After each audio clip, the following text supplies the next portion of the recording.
Today, of course, is the Jewish holiest of holy days, Yom Kippur, the Day of Atonement, the day of where you are going to, we'll talk about this in detail. We'll go through some of it, where you go and make peace, where the Jewish people make peace with God. Obviously, this is a holiday celebrated in Judaism.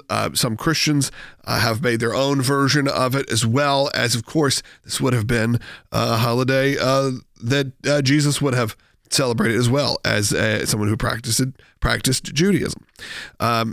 This comes out of the really unfortunate news that this morning that outside of a synagogue in Manchester, in Heaton Park in the UK, there was an attack that left at least 2 people dead, 3 if you include the attacker, using a car as a weapon, as well as knives. And this has not become, sadly, too uncommon in the world right now.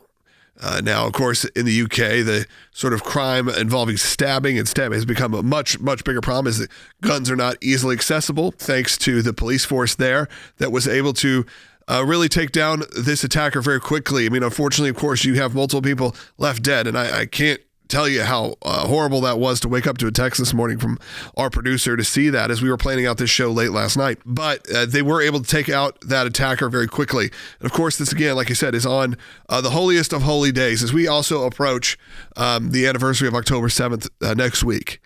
This is not something that you could just turn a blind eye to. We need to be looking at what's going on around the world. And look, there are other things happening in America. We know that there's the government shutdowns and there's all of that, but this is life or death here, people. This is what's actually happening in the streets. This is what happened to your brothers and sisters. They are under attack. Christians, we know, are under attack.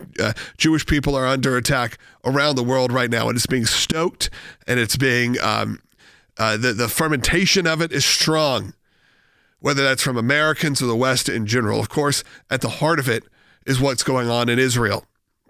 We're going to take calls and comments about it. We're also going to hear from the Prime Minister of the UK, of course, Starmer, who you're going to hear from. Of course, he made a couple different statements. Made a statement today, of course, saying how horrible it was, but we can't not forget that just a week or 2 ago, they were pledging their support behind a Palestinian state and what that could look like. And that was even before you had the deal in place, or the deal potential that President Trump and Benjamin Netanyahu, and now even members of the Palestinian Authority, have said they want to go with. This was a really hard time. And this is what happens when you don't take these kind of moments very seriously. And again, you may go, this isn't our breaking news. This isn't what's happening in America. But it's not that far away, people. This is a short flight away for most of us to understand. This is a very Western society. This is Manchester, UK. This is working class areas. These are areas where lots of Jewish people there too, a thriving Jewish population there.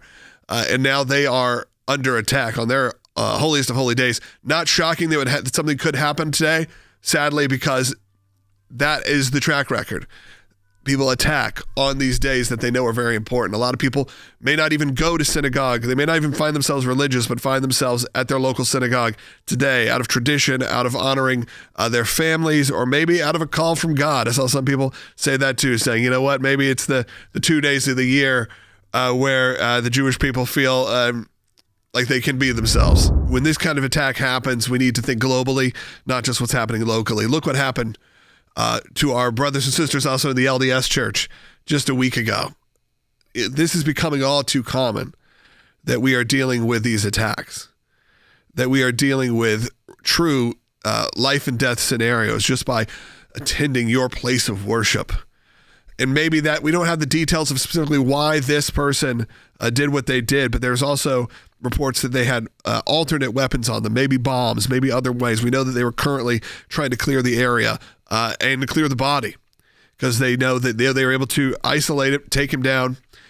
This is something that was still being addressed the last time we looked. I do want to give you a little bit of a flashback and what's going on this morning. So this is from Prime Minister Keir Starmer, who has had a lot, like when I was back, I was in London, I guess it was back in July, was under a lot of stress. There was talk right then that his administration was about to crumble. In the UK, it's parliamentary. They switch people out very quickly, very easily. It's very unlike what happens in America. So it wouldn't be uncommon for him to have been ousted. And that talk seemed to have calmed down a little bit over the last few months. I mean, it was at a peak over the summer. But I want you to hear from him, of course, saying all the right things just this morning. Go ahead. The attack in Manchester this morning is absolutely shocking, and all of our thoughts are with those affected. I'm on my way back to London. When I arrive, I will chair an emergency COBRA meeting. I'm already able to say that additional police assets are being deployed to synagogues across the country, and we will do everything to keep our Jewish community safe.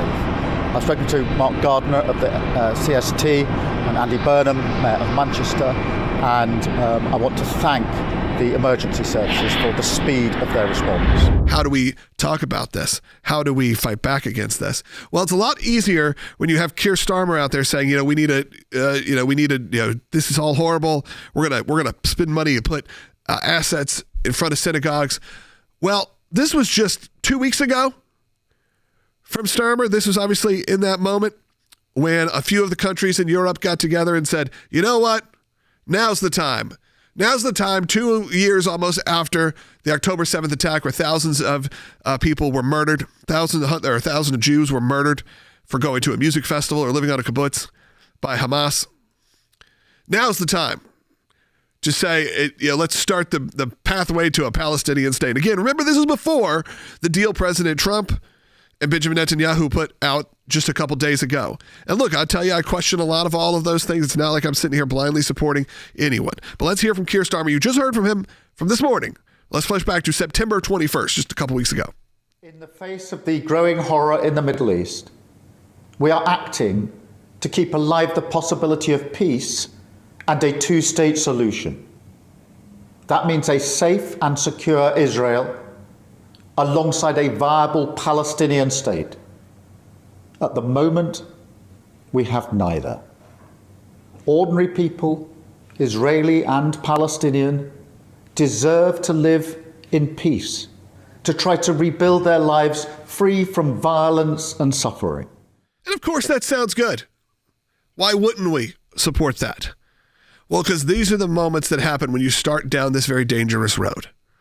Now, the new plan President Trump has put in place, and Benjamin Netanyahu, there is an eventual, down the road, securing of an area that could become a Palestinian state. Now, that is after you have someone like Tony Blair and some of these other people come in and kind of remake what that entire region looks like and have to spend a lot of time re-educating people. Because, of course, I believe that Israelis and Palestinians should be able to live in peace. And you know where they have lived in peace for a long time? Israel, where there's plenty of people, plenty of Christians, plenty of Muslims, plenty of Jews, all living, the majority of them. Of course, there are fringe groups on all of these faiths, and plenty of atheists as well, all living together in the only Western society, I'd say, in the Middle East. The only place that you would probably feel at home walking around. Sure, it has its own, feeling and emotions, a lot of politics tied to it as well. But it's one of the few places that you would feel connected to. You cross a border on any other side and you feel like you are transported, not necessarily in a good way. You're going to be sitting there covering up your tattoos. You're going to be sitting there hiding your cross or your Star of David.